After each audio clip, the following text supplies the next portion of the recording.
Hello. Hello.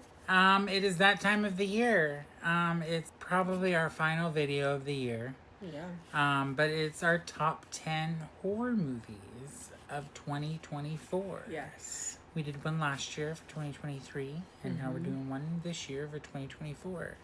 Now I've watched 139 horror movies. Jeez, I know I've watched over 100 movies this year. Yeah.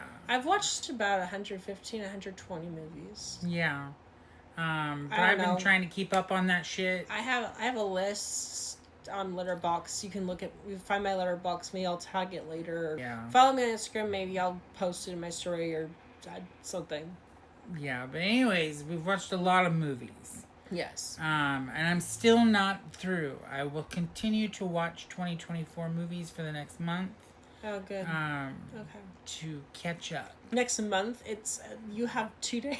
I know, I have 2 days. Not even 2 days. You have a day. 1 day, yeah, I have 1 day. Next month. So this list could change, because you never know. In 1 day. But anyways, we're going to get started. Welcome to Cinema Therapy. Welcome to Cinema Therapy. Hit that like and follow button if you like horror content. Yes, please. We're going to start out dropping down 10 to 1. Yes. Last year was kind of trial and error. This year we're kind of just going with the flow. So we did 10 to our number 2 spot in the first video. And then we did number 1 with all 5 of our top 5 runner-ups in the next video. So that's how we're going to try to do it here, hopefully. 2 parts. Hopefully we'll get that done in the way we want to. Anyhow, let's go. Anyhow, my number 10 was Late Night with the Devil. This was a great movie. It was creepy. It was scary. It probably deserved to be higher up. But there are so many movies this year. So many movies this year. And there are some that so good. And there are some that just resonated with us on a higher level than this one. But this one is super memorable. Great way to kick off the year. A lot of new actors I had not seen in films before. And I think they captured a time period excellently. Sorry, this is your 10. No, this is your 10 too. It's your number 10 and my number 10. It's both of our number 10s. Yeah, this one is like one of our only ones that's like exactly in the same spot. We have a lot of the same top 10s, but they're kind of ordered differently, with a couple changes. Yes. But this is one that we were both like in the same place on with our top 10 horror, is this one being in the same spot. And I think it's a good place for it. I think considering there's so many movies, I think, stood out maybe a little bit more, but this one had a great feel to it. It was really creepy. I think this one just chilled me. I think I talked about that when we did a movie review for this movie. It chilled me. I think it had a great realistic plot, and usually I'm not into possession movies, but this one really like made me feel emotionally impacted, as well as visually just stunning, and acted to perfection, and I just believed everything that was happening, like it was real life almost. And this one's available for streaming. If I didn't know it was a movie, I wouldn't know if it was a movie or not, possibly. This one's available for streaming on Shudder. Yes. All right, my number 9 pick was this foreign film, Handling the Undead. Not a lot of people talked about this movie. The few people that did, I finally got around to watching it, and yes, it was slow. It's a slow burn, but it was emotionally there, and it was just a great movie. Check it out. I don't know where it's streaming, if it's streaming anywhere right now, but check it out. It's Handling the Undead. This is one I didn't see, but I need to see this one. Yeah. Which brings me to my number 9, which was Heretic. Some people might be surprised I didn't put this one up higher. In fact, originally I did.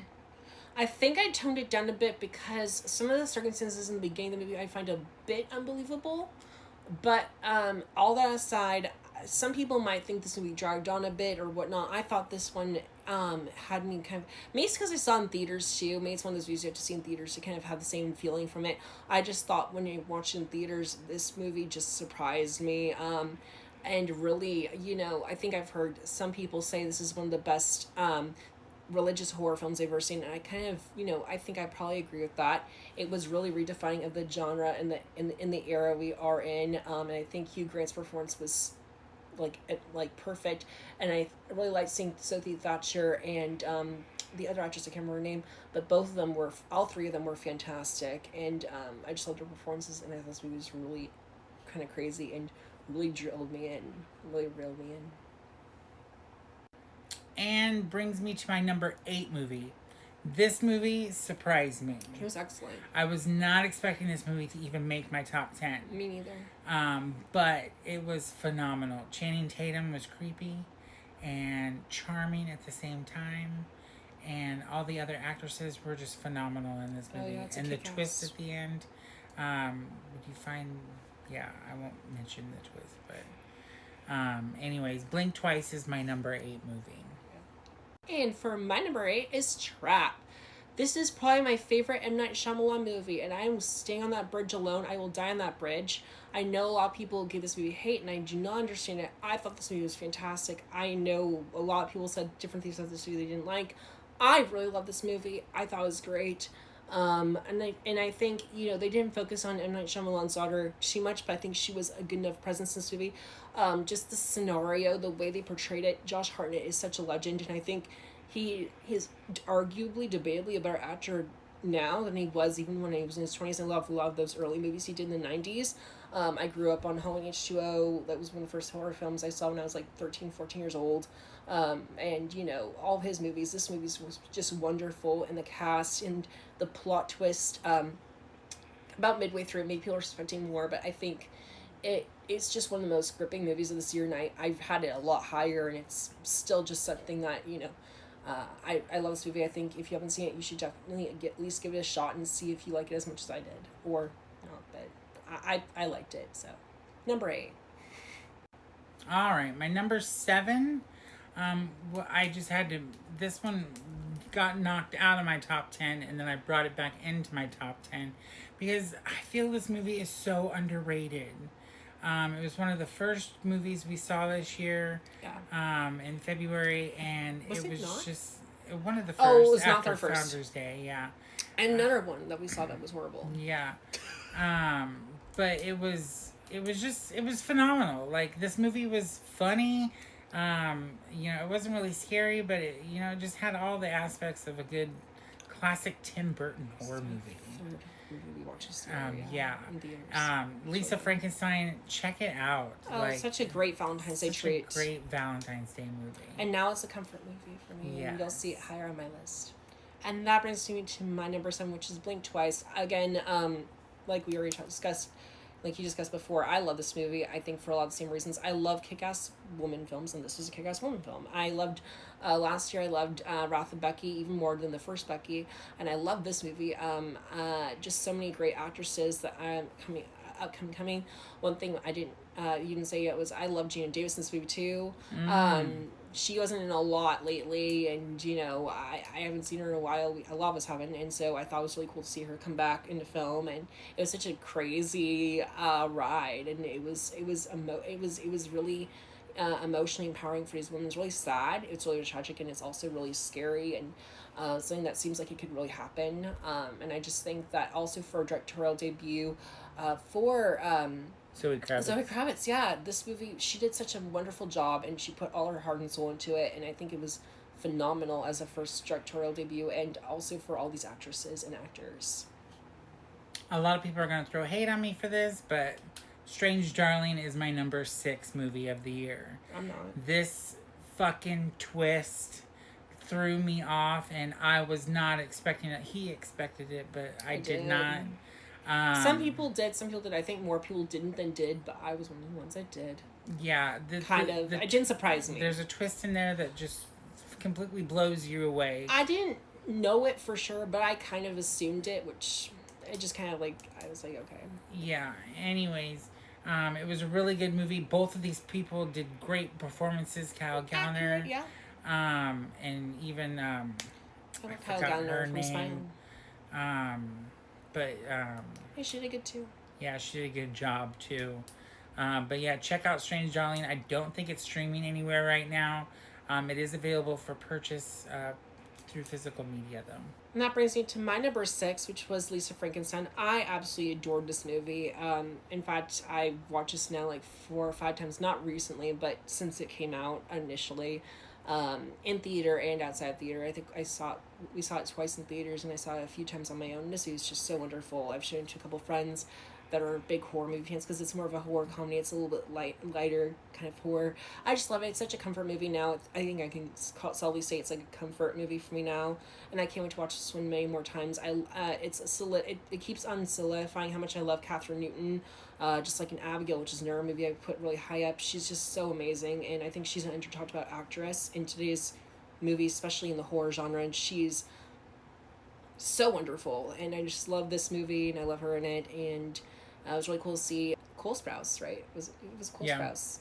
Not Austin, I get them confused sometimes. But yeah, he was great in this too. For a non-speaking role, it's just a really fun romantic comedy horror. It was just such a fun ride. Made me laugh, made me feel things. It was great. No comments. Number 5 is Abigail for me. I love this movie. It kept falling down as movies kept going up, and I just put it back up there because this was a perfect vampire movie. It was amazing. The performances were great. She was great as the little vampire girl, a little ballerina girl. It was bloody, it was gory, it was scary. Catherine, what's her name? Newton was in it. Catherine Newton is a horror icon now. From was, Freaky, from Lisa Frankenstein. What else has she done? I don't know. She's in a lot of movies now, though. She's getting more popular, and she's great. I love her. Yeah, it was a really good movie. This is streaming on Peacock. I love almost all of her movies now. But yeah. And my number 5 is Maxine. I know this is a divisive movie. I know a lot of people also don't like this one, but I will also die on that hill and say that I love this movie. I'm a huge fan of this trilogy. I know it's probably by a margin my least favorite of the trilogy. I think I put the R2 way higher in my 2022 list. But this one I think still was great, and I really like seeing Maxine's journey. In some ways, I like this better than other movies. I think they're overall better films, but I like certain aspects of her character. I just think, I like the 80s tone. I think it had such a compelling story with, getting to see our queen get her fame and see what happens to her, and I love seeing her kick ass, especially in one scene in the dark alleyway that was just badass. And I just love Mia Goth. She's solidified herself as another scream queen that I just adore, and I can't wait to see her in more movies, hopefully more horror films. Some people are talking about more X movies. I don't really know if I think that's a good idea. I'm kind of torn on that, but great way to end this trilogy. And Ty West and Mia Goth, chef's kiss to both of them for this movie and for the trilogy they gave us. Perfection. Number 4 for me was Speak No Evil remake, or reiteration, or whatever you want to call it. Kind of both. Both, but no way, because coming from as a fan of the original, and that ending, I love the original ending. But this one was remade, and it worked out well. And the ending was good. It was more of kind of a happy ending, but I liked that better. The ending was too dark, I think, in the original. It was good, that's but what made it so good, though. No, I think that's debatable. I think that it was really. Anyways, this is my number 4. Especially kids, which is kind of. This is my number 4. Speak No Evil. And for my number 4, I have Abigail. Again, this movie is perfection. I love Catherine Newton. Also, I think Melissa Barrera, I like her more the more I see her in different movies. I think she improves as an actress, as I've seen, and I think she gets picked for roles I think are better suited for her. I notice I'm not a huge fan of her in the Scream movies, but I like her in this and in her movie that I didn't put in my top 10 more, I think, as an actress-wise, I think. Because I think it really showcases how, when she's put in the right role, she really shines. Also, I think she's grown so much as an actress, and she's really good in this as well. There's also a ton of other actors in this movie that are phenomenal. One of which who was in Maxine. I can't remember his name right now, but because I have limited time. But this movie was just great. I loved also the actress that plays Abigail. I can't remember her name, but she was fantastic too. Great vampire movie, not perfect, but definitely great. And I think it's one of my favorite vampire movies, actually. Even though that's not a crime to say, but I really like this movie. Except for what happened to Catherine Newton was sad, but also really cool and epic. Anyhow, yeah. My number 3 is Heretic. It has Hugh Grant in it. Hugh Grant got nominated for a Golden Globe for this movie. Yeah. And it was phenomenal. Like, his performance was phenomenal in I agree, it. yes. And the girls, Sophie Thatcher, and the other girl that we can't remember her name. They were both but fantastic. They were both fantastic. Now, Yes. the movie went in a direction that I didn't think that it was going to go. Me too. But it was for a November release, it shocked me, and it moved right up to my top 10. It was number 1 there for a while. I think I had it up close to number 1 or number 2 for a while too. But there's a couple other movies that are just a tad better than this, I think. Mm-hmm. And for my number 3 is Speak No Evil. This reiteration remake. It is based on a foreign film, so kind of both. The original foreign film was great.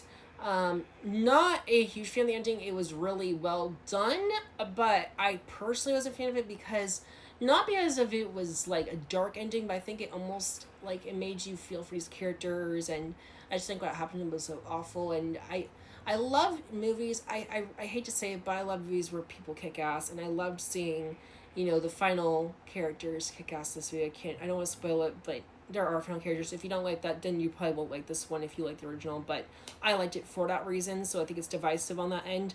But I think I also liked the cast in this one a little bit better too, even though the other actors were fantastic in the original. I liked the acting a little bit better, especially James McAvoy was fantastic. Super perfect fitting actor for this role, and as well as the woman who plays the American wife, the blonde, she was also freaking fantastic. I don't remember her name, but they were probably my 2 favorite actors in this movie, as well as the little kids. Those 4 actors nailed it for me. And this movie was just so well done. I think it paid justice to the original while trying to make it a little bit different and play a spin on it that I really liked. And I think it was such a powerful movie that really gripped me and shocked me, and was still just as dark with a little bit of a twist. So I really like that positive twist. And it's streaming on Peacock, I believe. Yes. So. My number 2 is a surprise. Smile 2. This movie blew me away. Actually, it was one of those movies that I watched and I liked it, but the more I watch it, the more I love it. And in fact, the more I listen to the soundtrack, I love it even more. Her performance in this movie should have been nominated for something, because her performance was fucking amazing. Oh, yeah. And the songs that she did, Blood on White Satin, Naomi Scott. Death of Me, like, it's just the songs, and she wrote the songs herself. Yeah. Like, this bitch is talented. Yeah. Yeah. I have a lot to say about this movie later. Check out Smile 2. It's streaming on Paramount Plus. I know a lot of people didn't like this one. I don't know why. Because it People mocked the original, but you know what? I don't agree with a lot of the opinions on this movie. Fuck it. Smile 2 was fucking phenomenal. Yeah. For my number 2 is The Substance. This is one I think that's making almost everyone's top 10 this year. If it's not, that's completely fine. I'm not gonna fight you on it, but I think this movie was really great. The first time I watched it, in fact, this is when I actually had lower initially, mostly because I think I was just a little uncomfortable watching it, but at the same time I was so engaged and intrigued and morbidly curious, and also I felt so many things, from sadness to fear to rage to giddiness, and I felt everything. You feel everything watching this movie. That's the best way to sum this movie up. It's every emotion ever compiled into one horror film. It's a body horror film, and these 2 ladies just blew me away, both of them. Not one more than the other. I think both equally. They both were just so fantastic, and I love their journey, and just such a fun movie. And Sue is so relatable. So I love this movie. Go check it out. Fantastic. Perfection.